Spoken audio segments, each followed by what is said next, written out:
Bill Ayers walks into the Fox News headquarters to face tough questions about his past and his future. So we have to talk about you and your domestic terrorist past. Let's start with this. How many bombings are you responsible for? The Weather Underground, I think, took credit for just slightly over 20 in a period when there were 20,000 bombings in the United States against the war. And how about you personally? Me personally, I've never talked about it, never will. Okay. You could have hurt some people. Absolutely. You acknowledge that? Absolutely. You claim you never did, but you acknowledge the risks. Oh, there was a terrible risk, and we actually did hurt. 3 of our own people died in the townhouse in New York City in 1970. And that was an incalculable, horrible, devastating loss, and yet what they were apparently planning to do would have been more devastating. And so it's a tragedy personally to us and to me.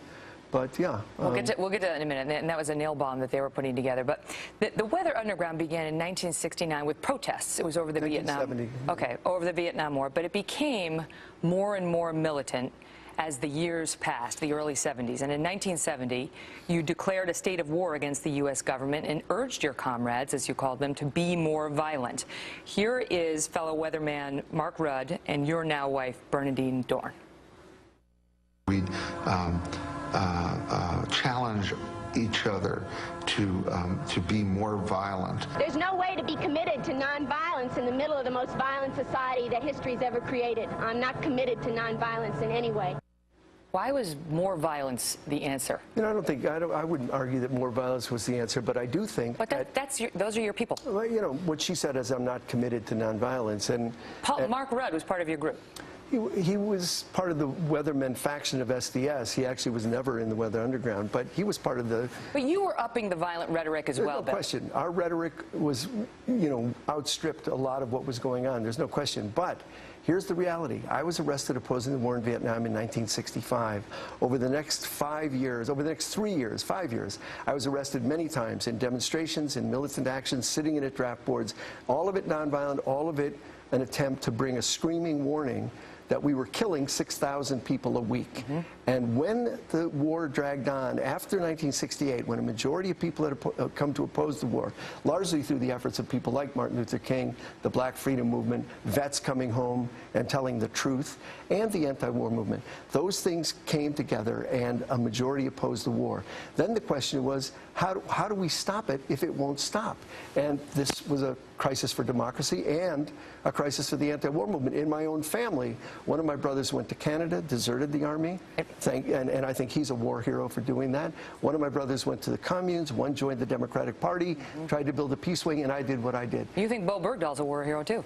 I think Bo Bergdahl, if he deserted, that was an heroic thing to do. Absolutely. Nobody knows if he did or he didn't. But I did blog about that because I think throughout history we should build monuments to the unknown deserters, the people who look at the craziness that they're asked to participate in and say, I'm not part of this. Okay, so I hear you now explaining what, you know, those sound bites we heard from Bernadine Dorn, your now wife, she wasn't at the time, but she is now, Mark Rudd and so on. But to put it in context, as they and you and your group were calling for more violence, what we saw in February of 1970, February 16th, was San Francisco police officer Brian McDonnell, a 44-year-old father of 2 and husband, was killed when a bomb went off at his police station and 8 other police officers were injured in that blast. Now, your wife, Bernadine Dorn, has been accused of that crime. Do you deny it? Absolutely deny it. Absolutely nothing to do with it. But if it were, so this is one of the things that keeps recycling. And let me just tell them how it does, and I'll give you the floor. Larry Gratwall is somebody who infiltrated the Weather Underground. He claimed that you visited him in Buffalo in 1970 and complained that Bernadine Dorn had to do it herself, that bombing, because others, quote, weren't active enough in committing violence. And the San Francisco Police Union recently accused the Weather Underground of this murder. Complete lies. And Larry Gratwall was in SDS, but he was never in the Weather Underground. And I did know him. SDS was the precursor to the Weather SDS was the student movement, exactly. And no, Larry Gratwall was lying, and the police union doesn't know what they're talking about. Bernadine Dorn was not a fan of the police and referred to them typically as pigs. Sisters and brothers, a year ago we blew away the Haymarket Pig statue at the start of the youth riot in Chicago. The head of the Police Sergeants Association called emotionally for all-out war between the pigs and us. We accepted. Last night we destroyed the pig again. It's 2.5 weeks since Fred Hampton was murdered by the pigs who own this city. Well, that was, again, the inflated rhetoric of the time. Yes, the Black Panthers did that. We did that. Yes.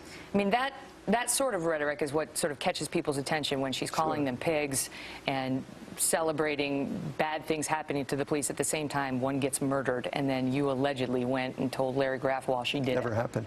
But look, it's true that the rhetoric was inflated. It's also true. You take a situation like Chicago today. The police are a violent, out-of-control enterprise in Chicago today.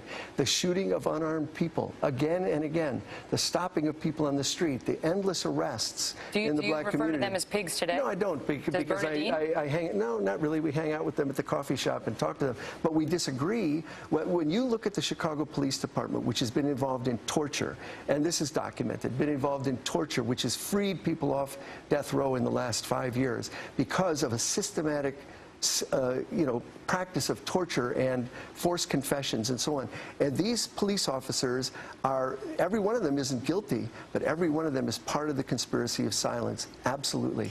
5 days after that San Francisco bombing that took the life of Officer Brian McDonnell, the Weather Underground bombed John Murtaugh's home. John Murtaugh was... That's also not true. It's not true? No, it's not true. Judge Murtaugh was a trial court judge in New York State who was hearing a case involving the Panther 21, and your group objected to the way he was handling that case, and well, you came out... we were supporting the Panther 21, there's no question. That's right, and then his home got firebombed in the middle of the night. He had a 9-year-old boy in there named John who has been very public about this bombing. In your book with Bernadine, you quote the Weather Underground communique, and you say as follows, and I'm quoting now: 2 weeks before the townhouse explosion, which is a different bomb, 4 members of this group had firebombed Judge Murtaugh's house in New York as an action to support the Panther 21, whose trial was just beginning. To many people, this was a very good action. Within that group, however, the feeling developed that because this action had not done anything to hurt the pigs materially, it wasn't very important. I didn't write that. It's in your book. Which book? It's your book with Bernadine. It's on the board right there. Who will put it? Racecourse. It's from one of your communiques. It's not my communique. That was an autonomous group. No, I think it was an autonomous group. I'm quite sure. No, it's your wife's. And not only that, but a former Weatherground member, Kathy Wilkinson, further offered her own recitation of what happened, and she claims that the Weather Underground, while she was in it, perpetrated that crime. She may have claimed it, but that's not true to my knowledge. So she wasn't telling the truth either. I don't think so. John Murtaugh also believes that you, the Weather Underground, perpetrated that crime, and he's been on Fox News a few times. When I was hosting an afternoon show, he came on and he said the following. I want to give you the chance to respond. You're a 9-year-old little boy asleep in your bed, and what happens? Actually, early in the morning of Washington's birthday, 4 bombs went off, 2 in the front of the house. There were 2 in the front that went off. There were bombs that they had placed under the gas tank of our car in the back of the house. The first 2 went off. The notion that Bill Ayers and the Weather Underground were about property damage, to make it sound like they were egging cars on Halloween night, is absurd. As far as I'm concerned, Kathy Boudin, Bill Ayers, Bernadine Dorn, and every one of them have blood dripping from their hands. Not true. It was always property damage in our activities, always. And so it's just not true. But one of the things do you deny that Terry Robbins was responsible for that bombing? Because he was part of the Weather Underground. You two were very close. We were very close, but he was in New York. I have no idea if he was, but I don't think he was. But he's gone, and so we don't know. He's one of the guys who blew himself up. That's exactly right. But, you know, one of the things I think is interesting about these activities of 40 years ago, I don't think it's bad to kind of stir through them and try to understand them. Well, you've written about them extensively. And I've written about them myself, absolutely. I don't think there's anything wrong with that. But I think it would be fair and balanced to also look at the violence that was and is going on, perpetrated by the government, by the official agencies and organs of the government. Well, let me just tell you what I hear when I hear that. I hear you saying, you sound like, with respect, Osama bin Laden. What?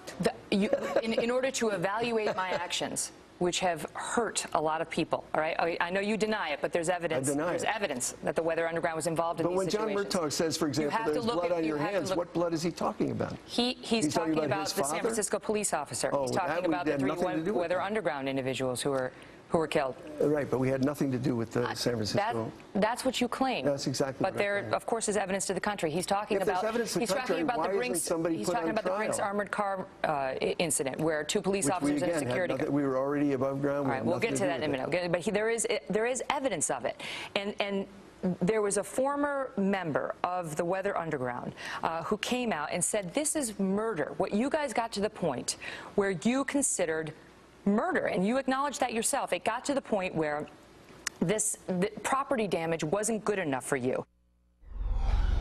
Still ahead, Bill Ayers reacts to the evidence that his group went way beyond vandalism, including the accusations from members of his own group. Watch how that goes next.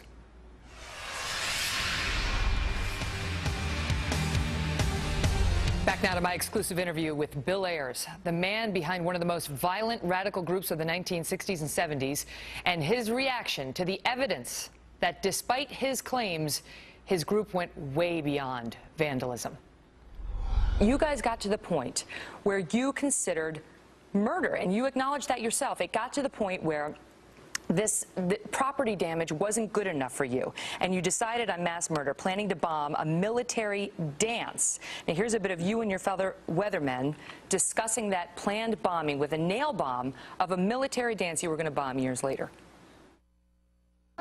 Terry, more than probably anyone else, represented the view that it was too late for any kind of reconciliation inside this country, and that the best that we could do was to bring about a catastrophic series of actions. They had decided to set off the bomb at a non-commissioned officer's dance at Fort Dix.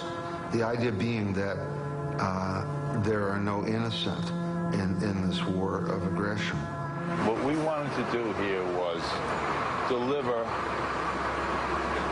the most horrific hit that the United States government had ever suffered on its territory. Yes, what I said was exactly right, that Terry had decided that it had to go further, and thank goodness it didn't, which I also said at the same moment. But you understand, Professor, is that what began for your group as outrage over mass killings then turned into a plan to kill hundreds of Americans. Did you not cede the moral high ground? Oh, absolutely, but for that was true for a few people, and it was one of the things we split on. So I write about it extensively in Fugitive Days. You should read it. It is an extensive explanation, and I don't defend it. But I think as I hear you sitting, you don't sound remorseful. But you want me to be remorseful for something I didn't do, rather than for the things I did do. This is your group, Professor Ayers. No. This isn't some splinter. No, that's not true. Yes, it is. That's not true. It is true. This is the Weather Underground that was going to bomb military officers. That's right, and we criticized it then and now. And we said it's wrong. It was wrong. It is wrong. Professor, the only reason it didn't happen, is because the bomb blew up on those who were making it. And when it blew up, your girlfriend, Diana Oughton, was killed. That's right. And you later described her death as valiant. Well, I later described an imaginary, nobody knows what happened, but what I imagine in Fugitive Days is her trying to stop that horrendous event from taking place. So that's how I describe it. And I describe it, I don't say that she was valiant. I don't say that. You describe her death as valiant. No, I talk about her trying to stop what would have been a horrendous That's your imagination. How do you know she was against that bomb? She was in the townhouse when it exploded. That's exactly right. And no one knows. You don't know. John Murtaugh doesn't know. But the idea that somehow this is the moral equivalent of 6,000 people a week being killed strikes me as nuts. We were destroying property, and in the course of discussions, some people thought we should go much further. Your critics say when you make that argument, you sound like Adolf Hitler. Now, this is from the same documentary that we've been pulling clips from. This is a man who was part of the Weather Underground talking about you, saying you were closer to Hitler than you were to Gandhi. Listen. They brought themselves, they were not brought, they brought themselves to that point. To the point at which they were ready to be mass murderers. This is mass murder we're talking about. They came to this conclusion, which is the conclusion that was come to by all the great killers, whether Hitler or Stalin or Mao, that they have a grand project for the transformation and purification of the world. And in the face of that project, ordinary life is dispensable. That's Todd Gitlin. He was not in the Weather Underground.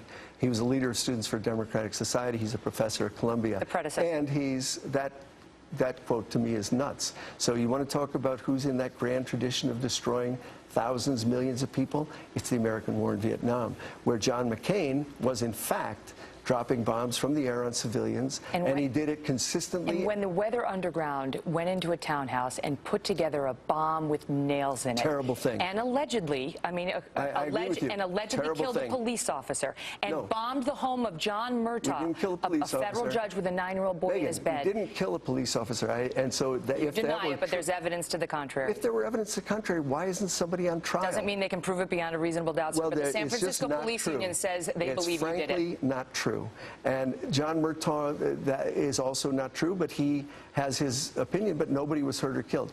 The townhouse, as I said, was a terrible, terrible deviation. The communique that was issued by the Weather Underground claims credit for the Murtaugh home bombing. Meanwhile, 6,000 people a week are being murdered. Now, you made that point. That's back to the ends justify the means. Is that not the slippery slope towards Mao and Hitler and the other? That's back to the ends justify the means. No, it's not. Let me get back to this. It's absolutely not. Let me Unless you say the United States is saying the ends justify the means, which they often do say. You got to the point where your group had to go underground after the townhouse bombing, where the bomb exploded on the street. Well, we decided to go underground. We didn't have to. You went underground. Yeah. While underground, you stole, you lied, you hid, right? Any disagreement? Right. You stole. Onward, yes. Right, you did. You wrote about it in your book. We stole ID. You stole purses. You stole wallets. Well, yeah. You stole money. Some.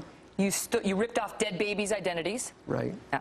And yet, the violence continued. Just because you went underground didn't mean the violence stopped. What violence? Well, June 9th, 1970, you bombed the New York City Police headquarters. Okay, so now again, you're March 1st. Let me just list it. Yeah. March 1st, 1971, you bombed the U.S. Capitol. May 19th, 1972, you bombed the Pentagon. January 29th, 1975, you bombed the State Department.